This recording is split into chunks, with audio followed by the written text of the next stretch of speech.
During the last lecture, I talked about joint distribution function, and today my intention is to work out a few problems, and then we will talk about specific distributions.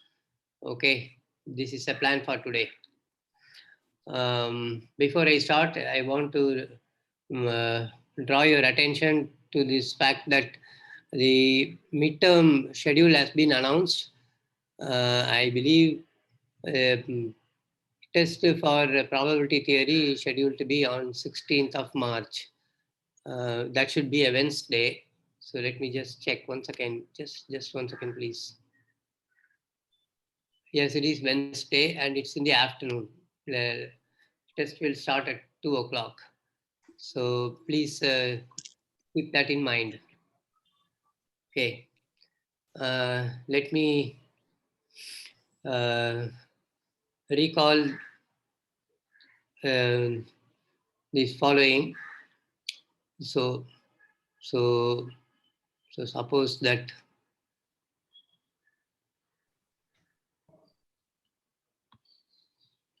x comma y random variables.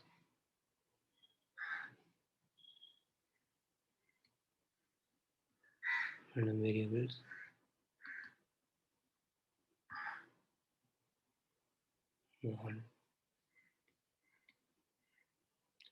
Omega script f p.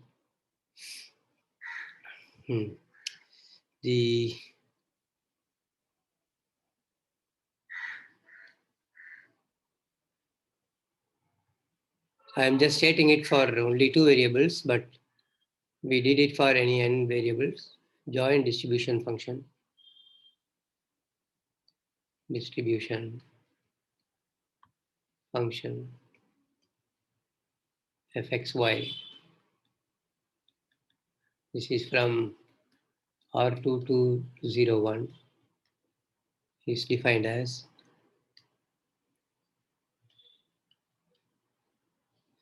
fxy of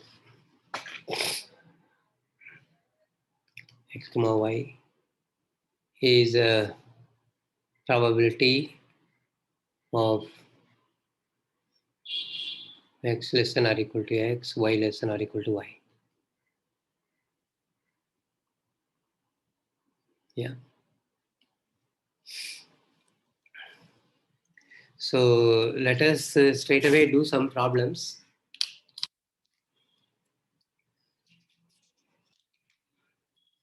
I hope during this tutorial last week, some problems were worked out. I shall work out a few more problems today. So this is all taken from the book. Let me see. So fxy of x comma y. Well, let us just simply write f. The question is as follows. F is given to you and the question is, let me write that. F of x comma y is equal to 1 minus e power minus x minus y. For if x comma y are both bigger than or equal to 0, 0, otherwise. Okay. So question is fxy the joint distribution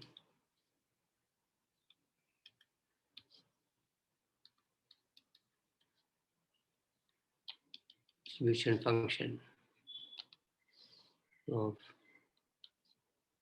a pair of random variables x comma y.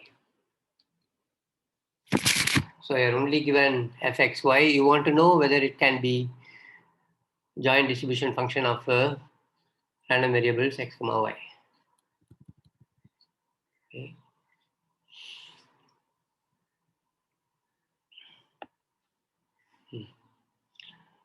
So yeah, so let me do this problem for you.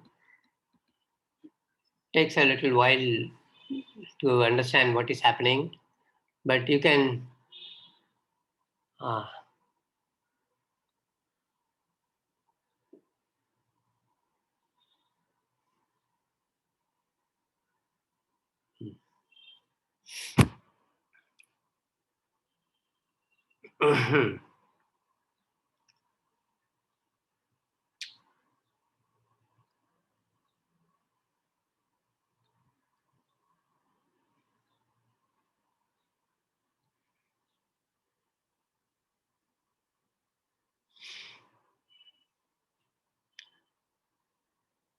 so I want to say the following. Suppose that, see,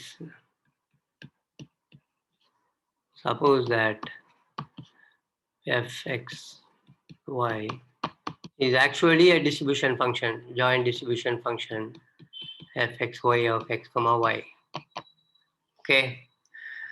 Now this function is mm,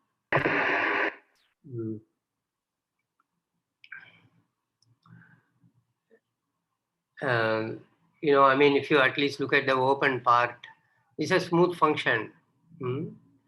And if it is, then you should be able to express it. Then fxy x. So this must be a continuous. Uh, I mean, uh, this must be expressible as. So you see, it's this pair x comma y must be a continuous random vector. So this must be expressible as, in fact, minus infinity to x, and then I should write minus infinity to y, and so on. But essentially, you are told that x and y are both bigger than or equal to 0, and so everything is concentrated in the first quadrant. So now, outside the first quadrant, here the function is 0, 0, 0. So nothing to worry. It's only here something non-trivial is happening. And let us just, I mean, because this function is smooth and so on, you should be able to write this as, so 0 to y, 0 to x, some f u comma v du dv.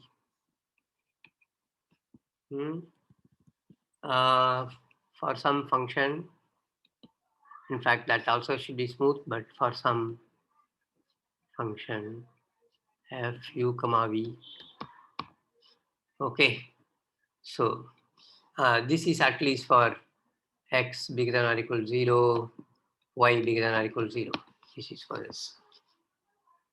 Okay, and if this is so, let us try to compute what is f, how to express little f in terms of this, and that can be done using calculus. So you see, you can compute partial d by dy of f xy of x comma y. This will be, well, whatever it is. Yeah, so integral 0 to x f u comma y du, and you do this once more. So partial d square by dx dy fxy, so xy x comma y, this is equal to f of x comma y. And now you can compute this. Okay, fx comma y of x comma y, this is it. Sorry, this is partial. Sorry, I should not write here. So if at all it is, then you have a value for this fxy, right? So we compute this dy So first of all, now, so I am just making a calculation now. Where is this f? So it's given here, just differentiate it partially with respect to y, and then I get e power. So this minus sign goes away. I get e power minus x minus y. Okay, and you do this once more. D square f by dx dy, and I get again minus sign e power minus x minus y. But you see, this is fxy, yeah. But fxy is a density function, okay, and this density function has to be greater than or equal to 0 always, okay. But this is not. This is turning out to be negative. But density function fxy has to be non-negative.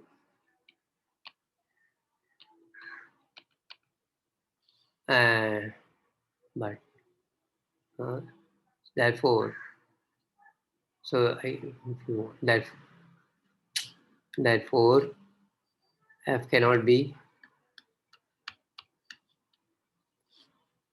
uh, yeah, the distribution function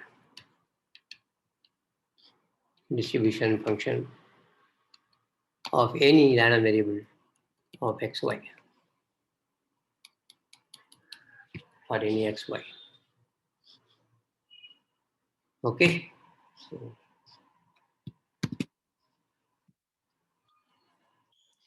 I write down the next problem, but leave it to you for you to figure out. Number 2, fxy is equal to 1 minus e power minus x minus x times e power minus y,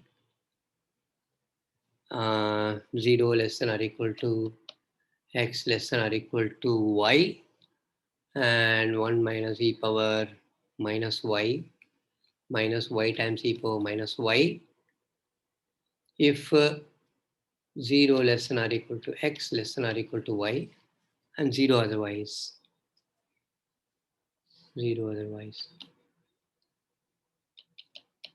The same question is fxy is equal to fxy of xy for some random variables.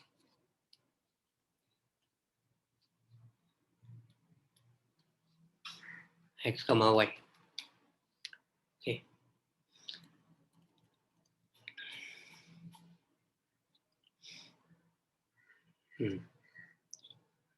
And what about this one? Let us do this next problem. Same type of problem, but now this time single variable. Fx is equal to 1 minus e power minus x square. Okay.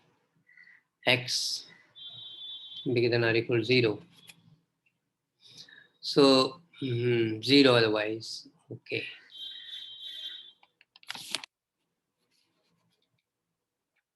Otherwise. So what can you say about that? Yeah, so you see, so you just check the conditions. First of all, so note any monotone function,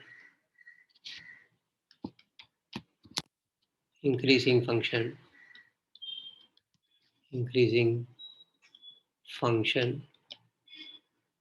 f that is such that limit x goes to plus infinity fx is equal to 1, limit x goes to minus infinity f of x is equal to 0.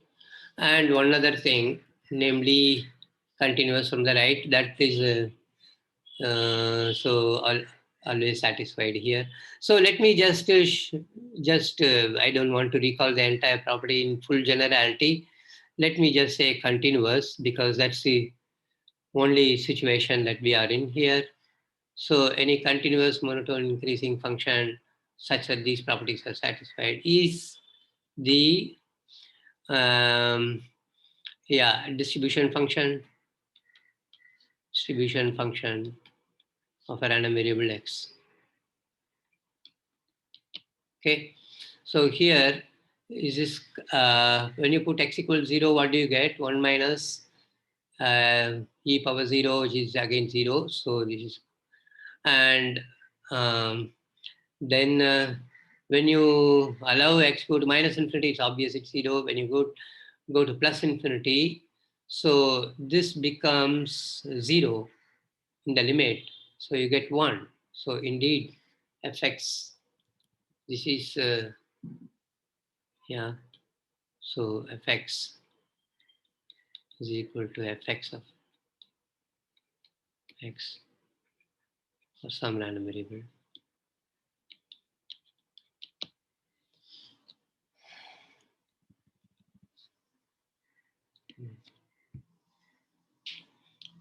And now likewise, I want you to check for this also. Fx, I just leave it to you. I don't, this is exercise. Fx is equal to e power minus 1 by x if x is positive. So in this case, you can also try to find the density function. So that's also an exercise. Find the density function f of x. Here, this is 0. If x is less than or equal to 0. Okay, so I'll leave it to you to find out what the thing is. So let me discuss one more question before we take on the next topic. So this is an interesting problem. So suppose that u comma v are jointly continuous random variables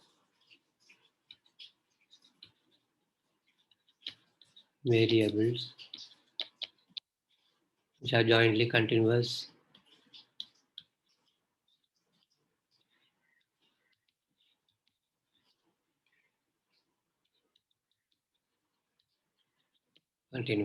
Okay, then what can you say about p of u equals v? What is this? Can you guess?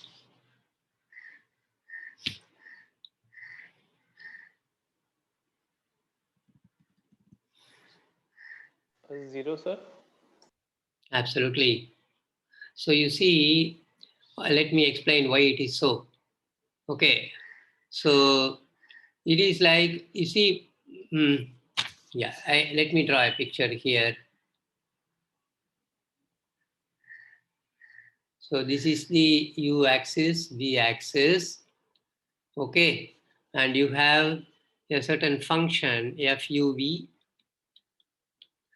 and you are told that fx fuv of u comma v, this is equal to integral minus infinity to u integral minus infinity to v some fst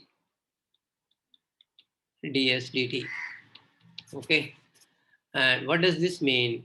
So of course this means probability that, so if you draw a picture like this, so this is u comma v, so this is the region over which you are integrating, correct? This is a region over which you are integrating, And what does this mean? This means that this is the probability that, so I write here very briefly, sorry, now ran out of space, u less than or equal to u and v less than or equal to v. But once this is given, you can find probability. Okay, so let me go to the next step slide. So once you are given this data, you can find probability of uh, mm, okay. So let me write here u comma v. Well, so okay, let me just say very briefly. We can say many more things, but let me just say a less than or equal to u less than or equal to a, b, and c less than or equal to v less than or equal to d. You can compute it. This is just the area integral over the double integral, and I'll simply write this region. So here, of course, you are going to integrate. So I will write this notation. If you want, it can be very pedantic and okay, it doesn't matter. Just write like this: du dv, and here u comma v belongs to which this rectangle. So I write like this: a less than or equal to u less than or equal to b, and c less than or equal to v less than or equal to d. In other words, you are going to integrate over that small rectangle. That's all. Okay, that rectangle can be located anywhere in the UV plane. So this is the portion over which you are integrating the same density function. This is your U axis, this is my V axis. Uh, Usually if you are just computing the area, it will be just, you will be integrating one. But the way to think of this whole thing is that you have a density function. So each tiny rectangle with side du dv, if you like, has a weight FUV or density FUV, and integrate it over the required region, keeping this density in mind. Whatever is the sort of mass or total weight is exactly the probability that is required. Okay, so this is a direct consequence of this formula, and that was itself an exercise, earlier exercise. I'm not going to discuss that. You can try to prove it. Okay. Now, having said all that, now how is this going to help us compute the thing? So you just look at the required region. Now, of course, u equals v. This is a u axis, this is a v axis, and then we are interested in this. Okay. Now you can imagine, if you want, what you can do is see this an infinite line, so you can just cut it off at some minus n minus n minus n minus n, and then plus n plus n. Okay, just take, doesn't matter. So now you cover this by tiny rectangles. Okay, and then just integrate over each one of them, and then allow these areas of these little tiny rectangles to go to zero. Then you see that probability that minus n less than, yeah, okay, so minus u equals v, and so probability that u equal, right here very clearly, probability that u equals v and mod u less than or equal to sorry, u equals v, and both are between this minus n less than or equal to u less than or equal to, so this is and, okay, is equal to n. So of course v also equals that. So this is exactly, this is equal to 0 for all n, and this implies that probability of u equals v. So this is going to be some set, if you like, you can call it an. Okay. and this is equal to limit n goes to infinity, probability of an, which is equal to 0. Is this clear? Why this is all 0? You just compute it. You see, you can, so all this, you compute it, it's going to be, yeah, 0. At 0 precisely because FUV is an integrable function. You can, so if you are not comfortable with the integrable function, think that this is a continuous function. If it is a continuous function, see, you don't necessarily need to use rectangles. You can use some skewed rectangle also like this. It's just look. I mean, all you need is just an estimate. So that bit will be, if it's a continuous function, you can look at its maximum,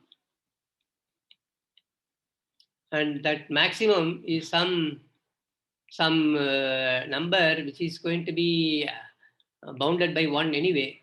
Sorry, it's going to be some number. Um, it need not be bounded by 1. I should be very careful. But it is some number. But the area over which you are integrating is very, very small. And in the limit, it goes to 0. So that means that, uh, you see, integration over the entire plane itself is 1. So, but as the area here goes to 0, when you integrate a continuous function, that goes to 0. So either you can use this argument or this argument, whichever way you understand it is fine. Basically, the answer is 0 because area of a line segment is equal to 0. That's all. Okay, so however, so now is the next thing, the same problem. Actually, the problem is problem already states.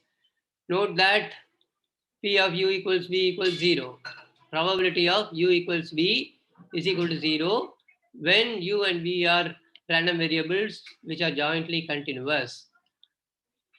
However, the following happens. Suppose that, so let x comma y, x, no, just x, not y. X be a random variable. Yeah, uniformly, x be uniformly distributed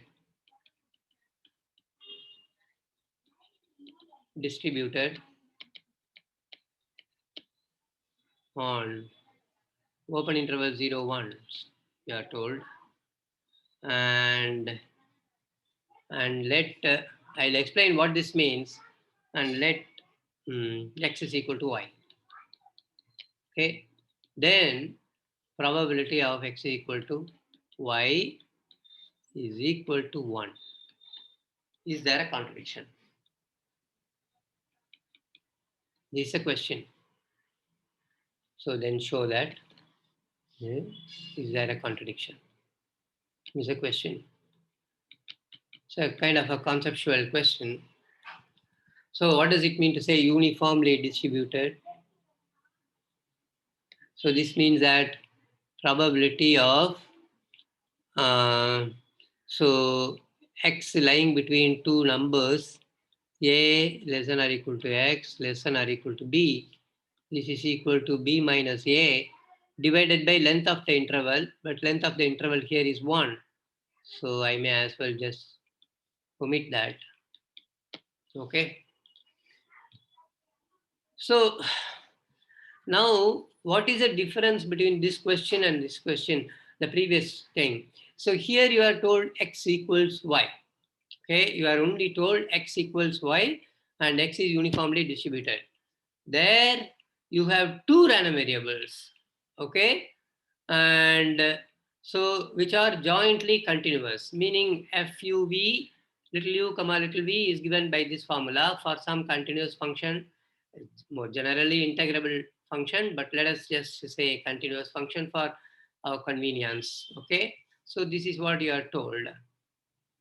Now, so why does this not contradict it? But by the way, what is this? Let us expand that. So probability of x equals y is the set of all omega in your omega such that x omega is equal to y omega. But you are told that x equals y. So what does this mean? If x equals y, what does it mean x equals y? X equals y means x omega equals y omega for every omega. So this means that this is the whole omega. So no condition, therefore this is whole of omega. Okay, I should write probability here. So probability of omega, which is equal to 1.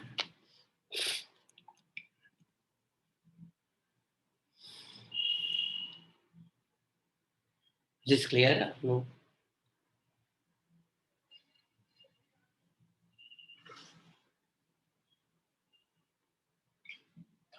So just for fun, suppose you want to compute the joint distribution function.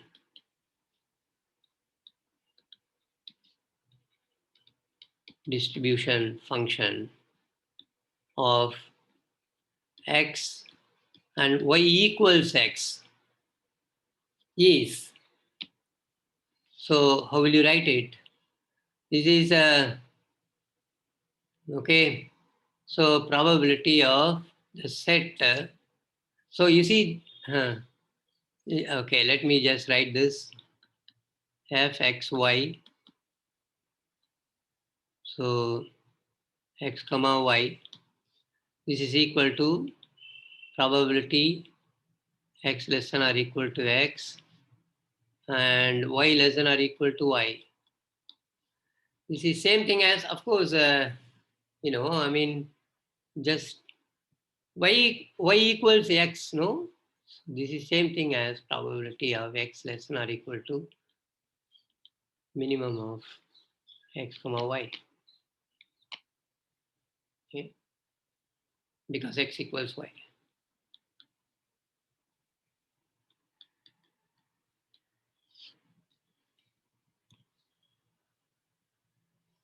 So,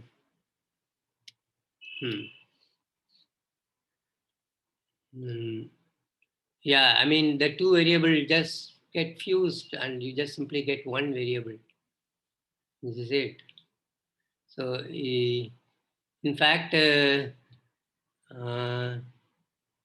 this is it. There's nothing more here. Sorry, capital Y. So when you write a random vector like this, x comma y, so we think something different. See, this is not usually written if this is not the usual notation, the unusual, not okay. So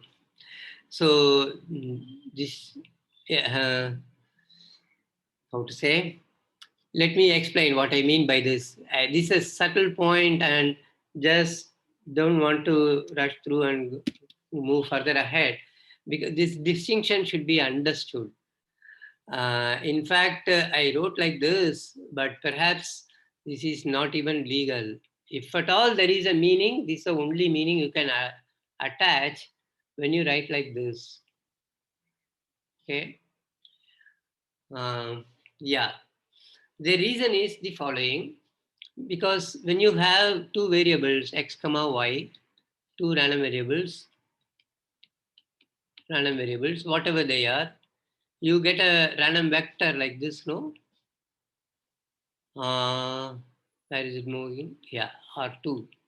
Let's just understand this. What is this pair? X comma y. That's your random vector. So it will map and we'll just okay, well, let me write it and then explain.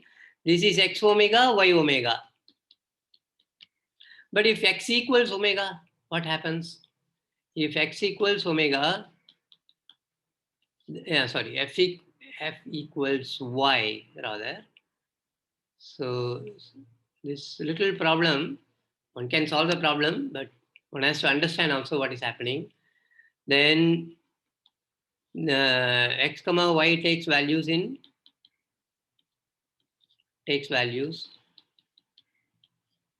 the diagonal. In the diagonal. Hmm. So x comma x in out.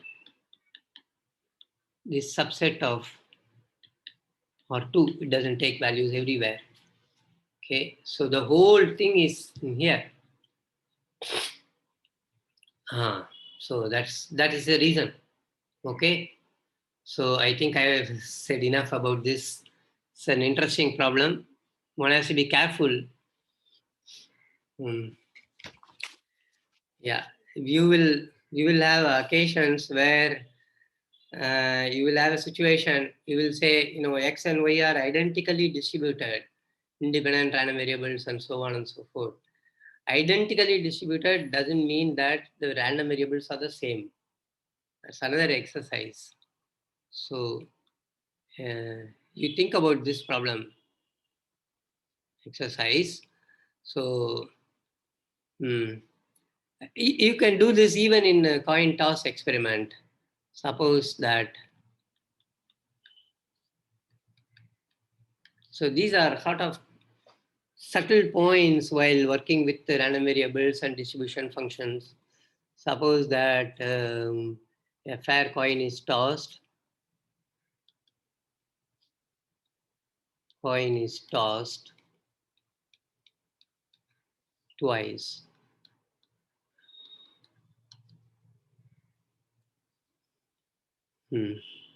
And x is the random variable that counts the number of heads, and y is the random variable that counts the number of tails.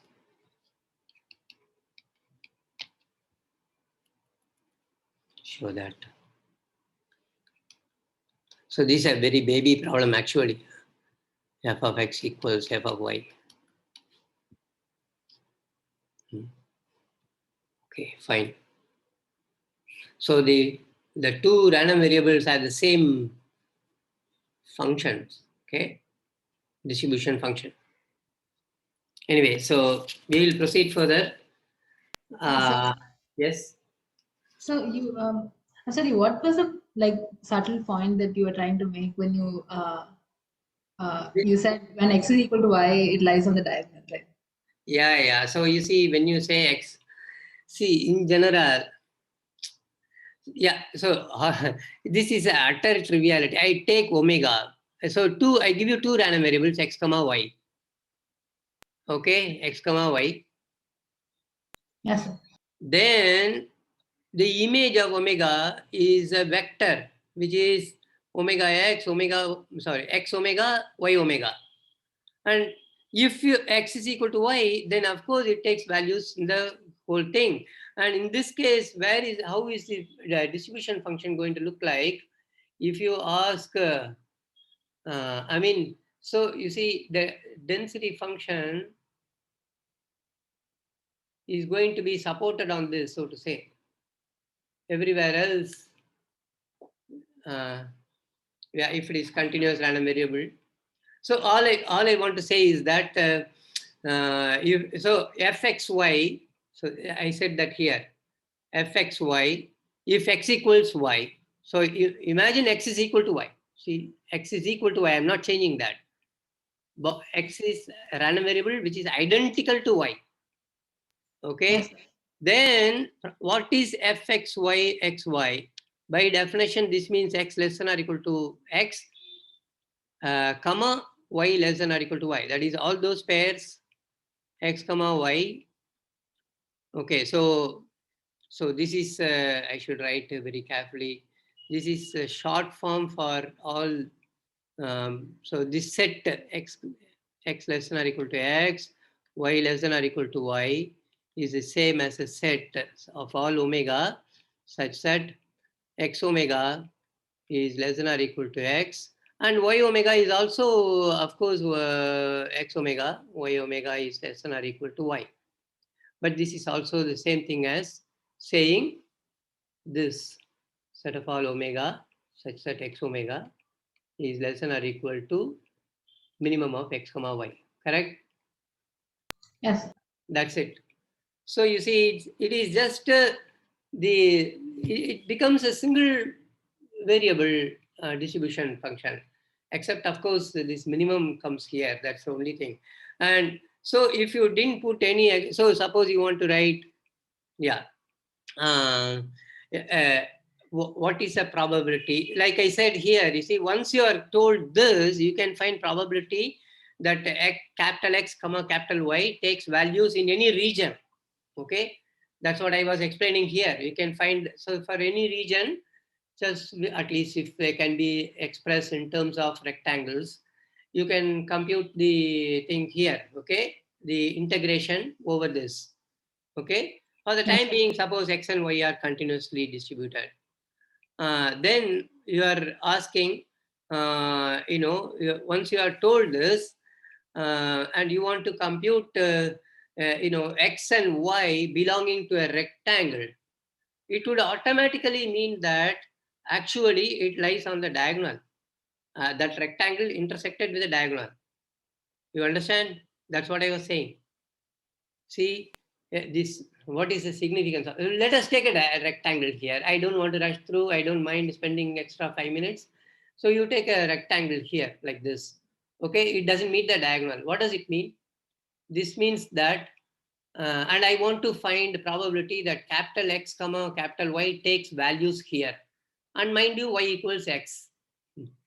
Okay, so that means that, so this is from A to B, x is taking values from A to B, y is taking values from C to D.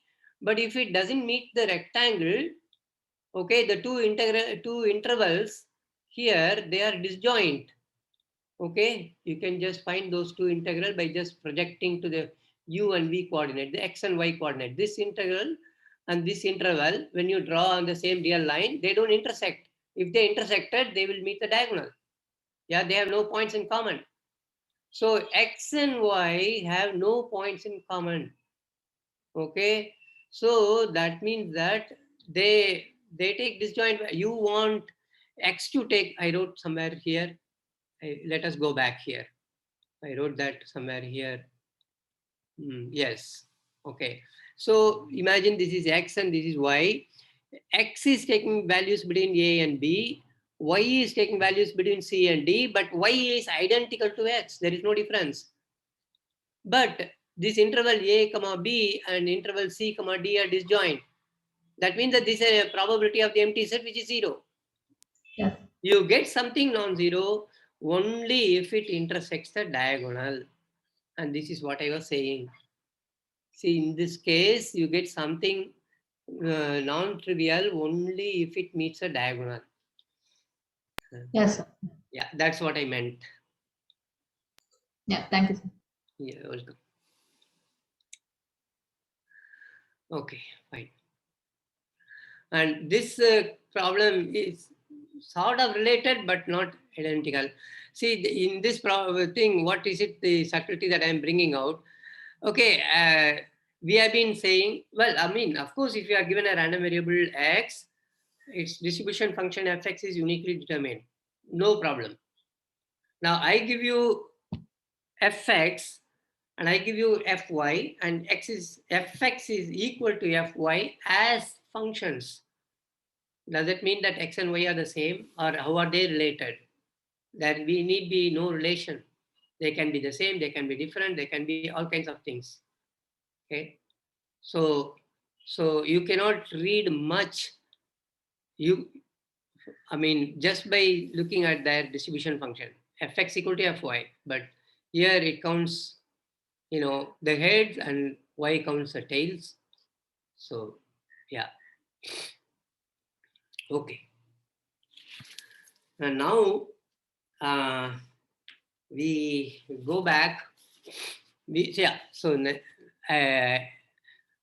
go to the next section. This is again called discrete random variables. But here the main focus is understanding specific random variables. Okay. So one discrete random variable that we have already studied is this Bernoulli.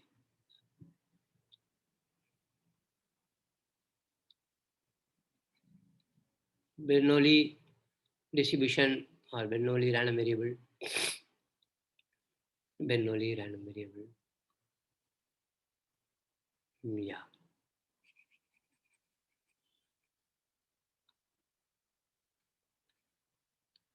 Random variable. So with parameter, so it's denoted as Bern P. So it's a random variable X, and it takes only two values. X is from omega to real numbers. So takes values 0, 1. Okay, and the probability of x equals 0 is 1 minus p, and probability of x equals 1 is equal to p. Okay, so probability of x equals 1 is like probability of success is p, probability of failure, the complement is 1 minus p. Okay, now slightly more general. This is binomial. You know these things. Bernoulli. This is binomial. Sorry, I want to talk about binomial distribution. Binomial distribution. So what is it? So it has two parameters. So we just denote it by binomial n and p. So so let us call x binomial distribution or random variable. Okay. So when you say distribution, you write the binomial distribution function. But when you say random variable, I want to talk about random variable first, not distribution. Yeah, binomial random variable. So x takes values. X is from omega. It takes values, of course, in real numbers, having values in the set 0, 1, 2, blah, blah, blah, up to n. And not only that, probability of x equals k is given by n choose k, p power k, q power n minus k. And where we have written q is equal to always 1 minus p. Okay, and this p is exactly as in here. The way okay, p and n are given to you. So of course 0 less than or equal to, so well, although I write here less than or equal to, it doesn't mean continuous, but these discrete values. Okay, and is 0 otherwise, of course. Yeah, so let me just move to the, we will, binomial variable is an extremely important thing.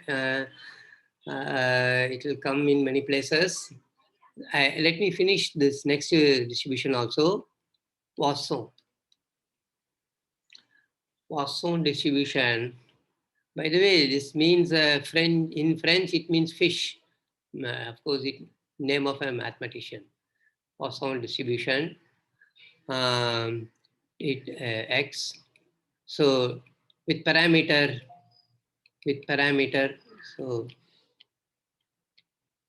parameter lambda. Lambda must be I suppose positive is positive or bigger than 1. We can find out. I think positive. Yeah, positive. So what is it? So x takes values. I'll be brief. Takes values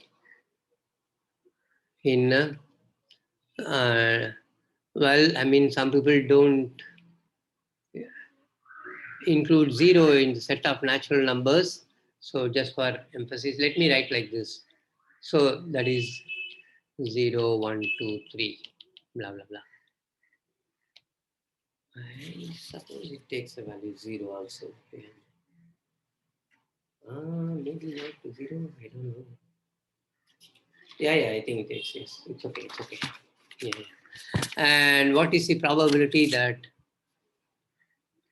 of x taking the value k?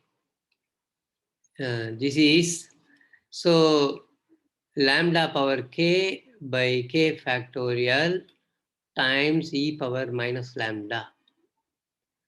Notice that lambda is a fixed number. So Poisson distribution with parameter lambda means I am fixing lambda. Okay, so I have fixed lambda. All right. So in order to check that this is a random variable, what should I check? First of all, I should check that each one of these quantities is greater than or equal to 0. Indeed, it is. So, okay. And sum of all these things. Okay. So what is 0 factorial? 0 factorial is 1. Lambda power 0 means lambda anyway is not 0, which is positive. So this is again 1, but e power minus lambda. So I need to sum this. Note, just to be sure. Because you people are familiar with binomial distribution, I didn't want to check that. But here at least let's just check this. P of x equals k going from 0 to infinity. This is equal to summation lambda power k by k factorial e power minus lambda, and k is 0 to infinity, and e power minus lambda is constant, and then whatever I have here, e power lambda power k divided by k factorial, lambda power k by k factorial, k bigger than or equal to 0. And this is, of course, e power minus lambda times e power lambda, which is equal to 1. Yeah. Is that clear? I hope. So in general,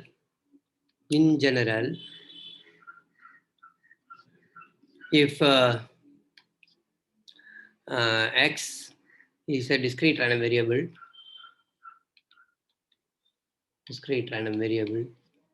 that takes values, taking values, it could be finite. I just simply write x1, x2, blah, blah, blah. It could be finite, can be finite sequence, can be finite.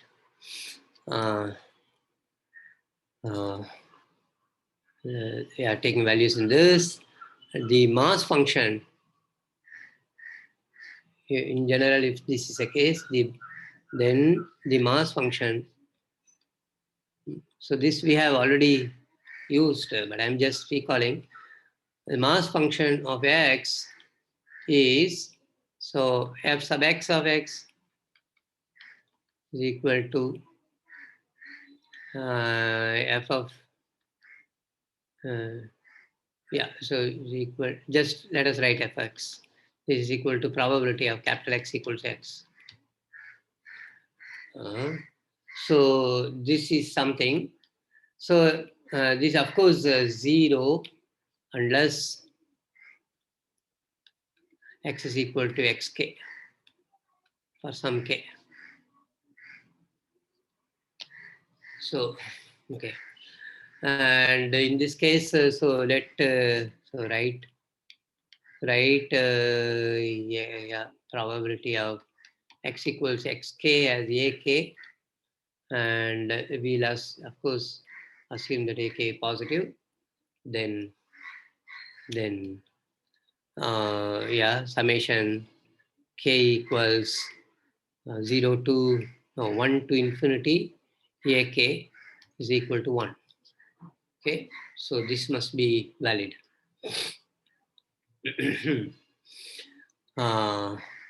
Yeah, you can reverse the thing. Suppose you are given some little f, which is 0 except on a countable set.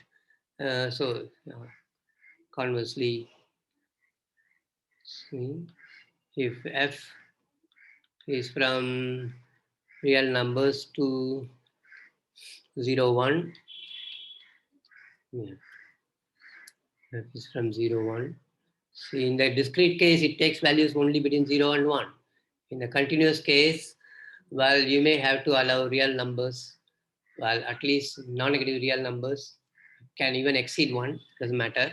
But in the discrete case, always is the case. If this is such that f of x equals 0, except for countably many values for x in some countable set, x1, x2, blah, blah, blah. And if summation fxk, k going from 1 to whatever, k bigger than or equal to 1, could be finite sum. K could be finite. Don't need to repeat that. This is equal to 1, then f is the mass function of a random variable of a discrete random variable.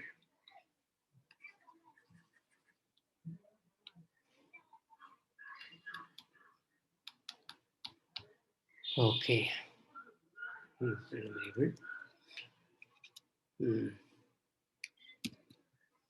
Yeah. No more time. So could you just scroll up for one time? Yeah, I am trying to do that. I don't know what I did. Just 1 second, please. Are you able to see it now? Yes, sir. Yeah. Takes only countably many values, and it takes values between 0 and 1. And sum of all these fxk's is actually equal to 1. And here I don't need to care about any order, because you see, this is each term here is positive. So if you rearrange it in any which way you like, the sum is not going to change. Yes, sir. Yeah, so, and it's important to think that allow for these x1, x2, xk to be not in any sense. I mean, you don't require them to be ordered in any sense, like, integers or natural numbers or something like that. It could be rational numbers. That's extremely important. Okay. Yeah. So it has the word discrete doesn't mean that there are no limit points, if you know what that means. So one has to be very careful here. There is no topology, there is nothing. It's just, yeah. Okay, so uh, one remark, I think I should have made this previously. I have about 15 minutes, but I will make this one remark about binomial. So suppose that, did I talk about independence of random variables? Have I talked about that or no? No? Do you recall if I ever talked about independence of random variables? I think I did, but anyway, it's going to be recalled in the next lecture also. But in any case, this time, so, well, if you have not seen that also, it's okay. Suppose that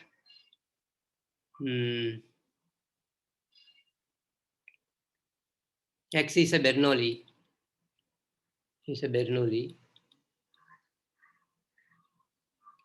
random variable. So I write both the mass function. I mean, okay, let me just write like this. Bernoulli random variable with parameter p on some omega f, okay, p or whatever, okay. So, suppose that, so you see, you can think of x as, so,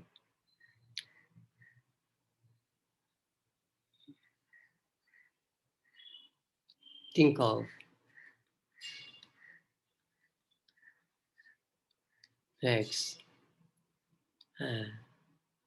as counting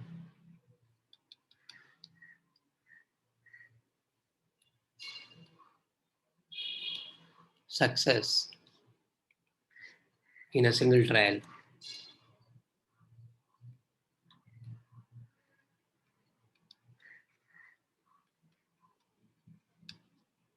Suppose you you repeat the experiment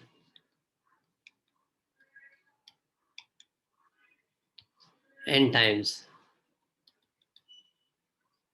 and assume that the outcome of the outcome of successive outcomes of successive experiments are independent of each other,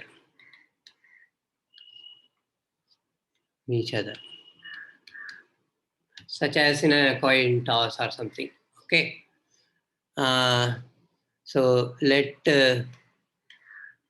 xi be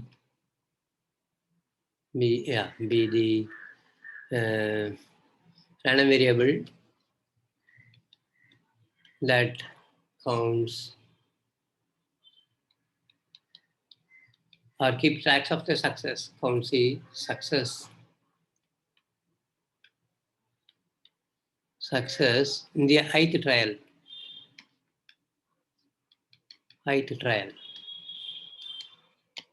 Okay. So xi is same as x, except that it keeps track of nothing other than the ith trial. The outcomes of other trial, xi doesn't care about. Okay. Let y is equal to x1 plus blah blah blah plus xn. This is a total number of successes. Count the total number of successes in n trials, no? Then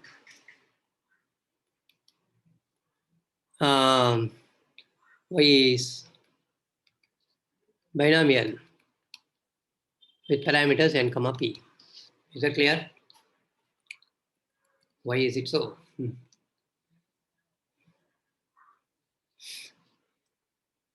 Should I explain this or is it clear? If it is obvious, I don't need to explain. Maybe I explain it. See, this is, so you see, if you just think of it as, a coin toss experiment, okay? Yeah, then you are tossing the coin n times. What is y doing? Y counts the number of successes. Maybe a success can correspond to head turning up. So y counts the number of heads. Okay, when you think of it this way, so how is the number of heads in a coin toss experiment where the coin that is tossed turns up heads with probability p? That's exactly binomial distribution with parameters n comma p. Correct? It's identical, except that you have you are not talking about any particular experiment, particular, what it means to say success and so on. Okay, so let us just do this. So probability of y equals k. This is equal to, okay, so probability of, let me write here, xi, this is equal to k. I equals 1 to n. This is equal to k. But this means that this is, well, so exactly k many xi's must equal 1, and the remaining n minus k must equal 0. Okay, so this means that, so, and we don't know which ones are this. So let's just write that as following. Probability of xi1 is okay, let me write here xir. This is equal to 1 and xjr is equal to 0.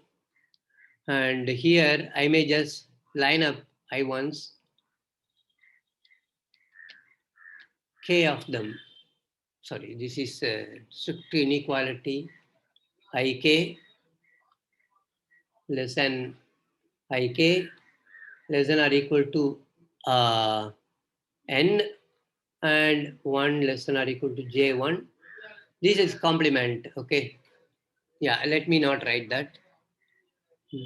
I comma j, their union equals, yeah, so let me write that. I1, I2, j1, j2, blah blah blah. This is equal to the whole of n, 1 up to n, which is written like this. So you see, now that means that, so this should happen for every single thing. Tuple I1 less than I2 less than Ik, and it doesn't really matter which particular sequence led you to success, because they are all identically distributed. Each one of them is a Bernoulli, P, Bernoulli with parameter P. So this means that for each one of them, I will get P power k and then q power n minus k. And the summation is over such k tuples, 1 less than or equal to I1. So the i's determine the j's, so I don't need to talk about the j's now. I2, blah, blah, blah, Ik less than or equal to n. Now, how many such sequences are there? That's equal to exactly n choose k, p power k, q power n minus k. And this is exactly Bernoulli binomial with, therefore, so I can write here, therefore, y is equal to binomial distribution with parameters n comma p. Okay, I think I'll stop here. If you have any questions, I know I'm going a little slow, but for the time being, I'm ready to take questions if you have any.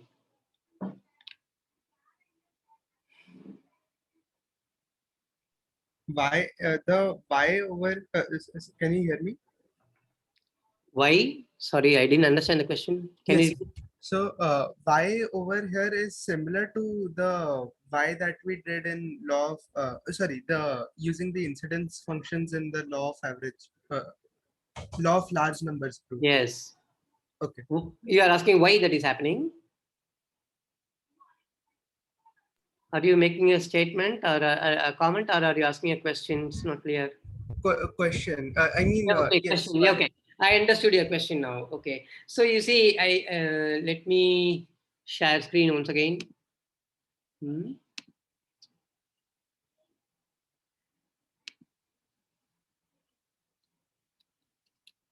So sorry. So I did something which is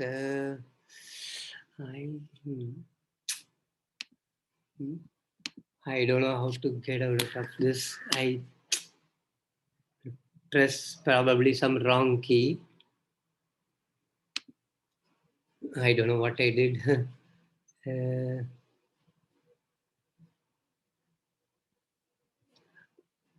Am I still audible? Is there some? There seems to be. I seem to have gotten to some other page. I'm not able to. You're still audible.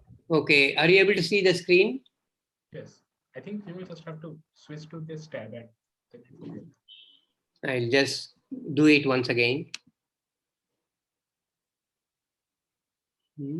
Did I choose? No. Okay. Sorry about that. I chose the. Oh God, this is again causing problems for me.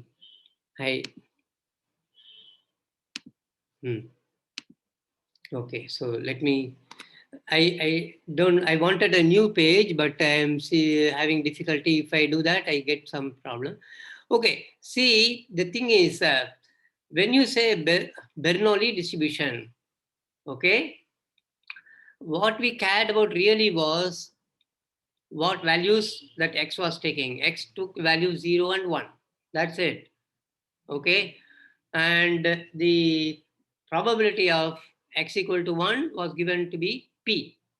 Okay, now always such an x corresponds to indicator function of a certain set A. Where is that A? So this is if x is equal to Bernoulli P, then this is a full statement. Then x is equal to indicator function of A, where A is the event that x takes value equal to 1. Okay, so let me briefly write that as x is inverse of 1 as a set containing omega. Okay, and not only that, probability of the set A equals P. And this is why you get, see, instead of saying all these things, oftentimes we just don't care what A is. You see, in all these calculations, omega played no significant role. It is playing some background role. It is specific to the problem you are attacking. Okay, so far as the theoretical part is concerned, all you care about is the random variable, what values it takes, and what is the distribution. The story behind that, whether it counts tails or whether it counts number of sixes when you throw a dice, none of those enters into the picture. And this is quite significant because that's the power of mathematics. You do the mathematical aspect, the specific story, specific experiment, etc., will be application of the mathematics. And that is why there, when we talked about it at the introduction to the law of averages, we had these events AI, which are pairwise independent, blah blah blah. We could have just started off with the random variables. Okay, that's a difference. Is that clear? I hope this answers your question. Yes, sir. Okay. Thank you. You're welcome. Okay, I'll stop here for today. Yeah. See you on Wednesday. Thank you, sir. Thank you, sir. You're welcome. Thank you, sir. Please try and do as many exercises as you can from the book, and also try and understand various concepts. Certain things look really rather trivial, but there may be some subtle things hidden. And if you don't understand something, please ask me. Actually, I started coming to the office rather regularly. These days, I am in office on Thursdays and Fridays. So just drop by, or if you want to meet me to discuss some problem, you can even write to me an email. Yeah. So okay. Sir, sir, so where can I read about the characterization of distribution? Characterization of distributions. Yeah, the proof. Whatever statement I made, I think we proved it. There are any number of books. This book doesn't go into the details of analysis aspect of it, at least as of now. Maybe a little later, perhaps more and more analysis will be involved. But at the moment, sort of it treats analysis aspects with a sort of gentle touch, not probe deep into it. But there are any number of books. I'm sorry, I'll have to search the literature and tell you. Maybe I will do that in the next lecture. Okay? Okay, thank you, sir. Yeah, welcome. Okay, bye. Thank you, sir.